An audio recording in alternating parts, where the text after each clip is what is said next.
তৃতীয় বিশ্বযুদ্ধ শুরু হয়ে গেছে। পুরো পৃথিবীতে বিভিন্ন জায়গায় নিউক্লিয়ার বম ব্লাস্ট হইতেছে, কোটি কোটি মানুষ মারা যাইতেছে।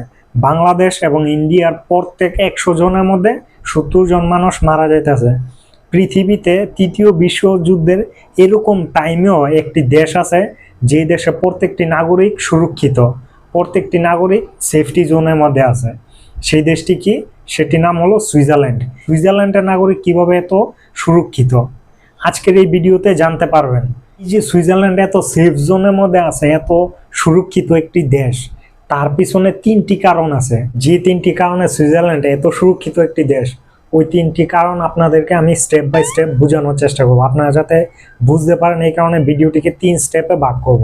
স্টেপ নাম্বার 1 জিওগ্রাফি, এবং স্টেপ নাম্বার 2 জিওপলিটিক্স, এবং লাস্ট এবং চ্যাপ্টার নাম্বার 3 তাদের গভর্নমেন্টের নেওয়া ডিসিশন। ঠিক আছে, তো এই 3টি স্টেপে আমি ভিডিওটিকে ভাগ করবো, আপনারা যাতে বুঝতে পারেন, ইজিলি ইনফরমেশনগুলো ক্যাচ করতে পারেন। তাই ভিডিওটি শেষ পর্যন্ত দেখবেন। ভিডিও শেষের চ্যাপ্টার নাম্বার 3 সবথেকে ইম্পর্টেন্ট হতে চলছে। সবথেকে ইম্পর্টেন্ট ইনফরমেশন আপনারা চ্যাপ্টার নাম্বার 3-তে পাবেন, যে তারা কিভাবে আপনার নিউক্লিয়ার অ্যাটাক থেকে সেভ থাকতে পারে, তারা কি কি এরকম ডিসিশন নিছে যে তাদের উপরে নিউক্লিয়ার অ্যাটাক করলেও তাদের কিছু হবে না, তারা বেঁচে যাবে। তো চ্যাপ্টার নাম্বার 3 পর্যন্ত শেষ পর্যন্ত দেখবেন। চলুন শুরু করি। তো এটা হলো সুইজারল্যান্ড। এই সুইজারল্যান্ডের আয়তন হলো 41,285 কিলোমিটার, 41,285 কিলোমিটার। এবং এই সুইজারল্যান্ডের নাগরিক মানে জনসংখ্যা হলো আপনার অলমোস্ট 90 লাখের কাছাকাছি। এবং এটি হলো একটি ল্যান্ডলক কান্ট্রি, আপনারা ম্যাপের মধ্যে দেখতে পারতেছেন। সুইজারল্যান্ড মূলত আপনার বর্ডার শেয়ার করে ইটালি, ফ্রান্স, জার্মানি এবং অস্ট্রিয়ার সাথে, এবং এটি একটি ল্যান্ডলক কান্ট্রি।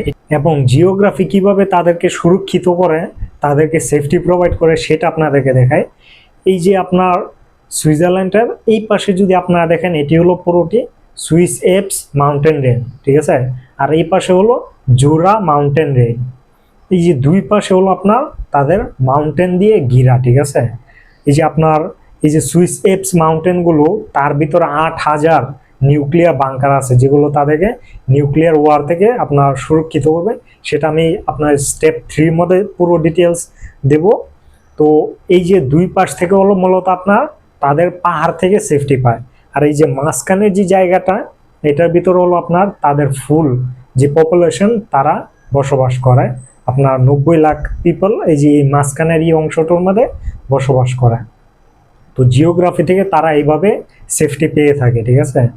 এবং যদি আপনার চ্যাপ্টার নাম্বার 2 এর কথা বললে, জিওপলিটিক্সের কথা যদি বলি, সুইজারল্যান্ড এরকম একটি দেশ যাকে বলা হয় বিশ্বের সব থেকে নিউট্রাল কান্ট্রি। সুইজারল্যান্ড এত নিউট্রাল যে বিগত 200 বছরের মধ্যে তারা কোনো যুদ্ধ করে নাই, কিংবা কোনো যুদ্ধে মনে করেন যে পিছন থেকে অংশগ্রহণ করে নাই, শ্যাডো ওয়ারও করে নাই, সরাসরি যুদ্ধও করে নাই। সুইজারল্যান্ড এত নিউট্রাল একটি দেশ, তার পিছনে তাদের অনেকগুলো পলিসি কাজ করে। তো সুইজারল্যান্ড পলিটিক্সের কথা যদি বলি, সুইজারল্যান্ড আপনার ম্যাপের মধ্যে আমি আপনাদেরকে দেখাইছি, সুইজারল্যান্ড হলো ইউরোপের একদম মিডল, ইউরোপ কন্টিনেন্টের মিডলে মনে করেন যে অবস্থিত, মোটামুটি মিডলে আর কি। তো সুইজারল্যান্ড ইউরোপের একটি দেশ হওয়ার পরও তারা ইউরোপিয়ান ইউনিয়নের অংশ না, ঠিক আছে। তাদের জিওপলিটিক্স তারা কিভাবে মেনটেন করে নিউট্রাল থাকার জন্য, সেটা দেখুন। তারা মনে করেন যে ইউরোপে অবস্থান করেও ইউরোপিয়ান ইউনিয়নের অংশ হয় নাই, এবং যে নেটোরও তারা অংশ না, যাতে অন্য কোনো দেশ তাদের উপরে কোনো বিদ্বেষ না রাখতে পারে। এই কারণে তারা এই যে আপনার ইউরোপিয়ান ইউনিয়ন এবং নেটোর মধ্যে অংশগ্রহণ করে নাই, তারা নিউট্রাল থাকার জন্য। এবং তাদের এই নিউট্রাল থাকার পিছনে আরও কিছু কারণ আছে। তার মধ্যে সবথেকে বড় যে কারণ, সেটি আপনারা ধরতে পারেন যে আপনার সুইস যে ব্যাংকিং সিস্টেম সেটা। কেননা সুইস ব্যাংকের মধ্যেই মূলত আপনার বিভিন্ন দেশের, ঠিক আছে, বড় বড় যে পজিশনে যারা আছে তাদের ব্ল্যাক মানি পাচার করা হয়। ধরুন এক্সাম্পল দিয়ে বুঝায়, আমাদের দেশে প্রাইম মিনিস্টার 5 কোটি টাকা, ধরুন 50 কোটি টাকা, 5 কোটি টাকা তো কিছুই না। আমাদের দেশে প্রাইম মিনিস্টারের আপনার পিওনও 400 কোটি টাকার মালিক। তো এই কারণে 5,000 কোটি টাকা দেবো, 5,000 কোটি টাকা পাচার করছে সুইজারল্যান্ডে। তো ব্যক্তিগতভাবেই যদি কোনো সমস্যা হয় সুইজারল্যান্ডের সাথে, উদাহরণ দিয়ে বুঝাইতেছি আপনাদেরকে, যদি কোনো সমস্যা হয় সুইজারল্যান্ডের সাথে, আমাদের দেশ কি আক্রমণ করবে সুইজারল্যান্ডে? আমাদের প্রাইম মিনিস্টার কি এবং যে চেলাপেলা আছে মন্ত্রী, যারা যারা যারা টাকা পাচার করছে, তারা কি অনুমতি দিবে? দিবে না। এগুলো কারণে মূলত তারা অনেক নিউট্রাল একটি দেশ, ঠিক আছে। এবং যদি চ্যাপ্টার নাম্বার 3-তে যাই, এটা বড় কোনো বিষয় না, চলুন চ্যাপ্টার নাম্বার 3-তে যাওয়া যাক। চ্যাপ্টার নাম্বার 3-তে আপনাদেরকে জানাবো তাদের পলিসি বিষয়। দেখুন, তাদের পলিসি সিস্টেম একদম সিম্পল একটা বিষয়, কেননা আমি আপনাদেরকে বুঝাই। তাদের যে ট্রান্সপোর্টের যে আপনার জিনিসগুলো আছে, রোড কিংবা আপনার ব্রিজ বলেন, তারা এরকম ভাবে এগুলো তৈরি করছে যে একটি বাটন টিপ দিলেই সব ব্লাস্ট হয়ে যাবে, এগুলা ব্যবহার করার যোগ্য থাকবে না। তো আউটসাইডাররা যদি কেউ আক্রমণ করতে চায়, তাহলে তারা এগুলো মনে করেন যে তাদের দেশে ঢুকতে দিবে না। এক, দ্বিতীয়টি হলো যে আপনার যে নিউক্লিয়ার ওয়ারের কথা বললাম, নিউক্লিয়ার, ঠিক আছে। তো নিউক্লিয়ার ওয়ারেও তাদের কোনো সমস্যা নাই। কেন?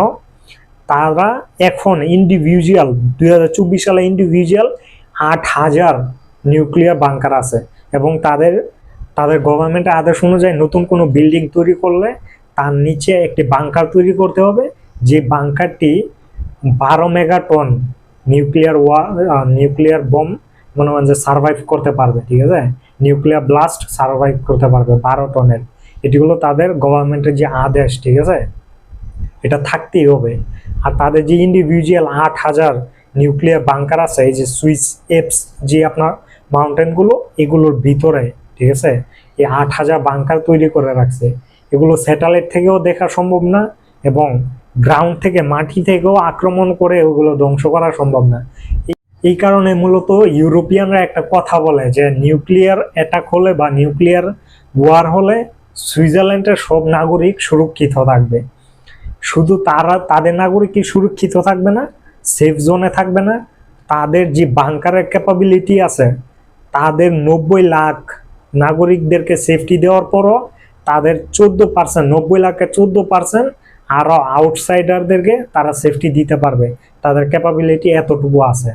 তো সুইজারল্যান্ড মূলত আপনার অনেক সেফটি একটা, মনে হয় যে তারা এই বিষয়গুলো নিয়ে অনেক বেশি গবেষণা করে যে ভবিষ্যতে কি হবে।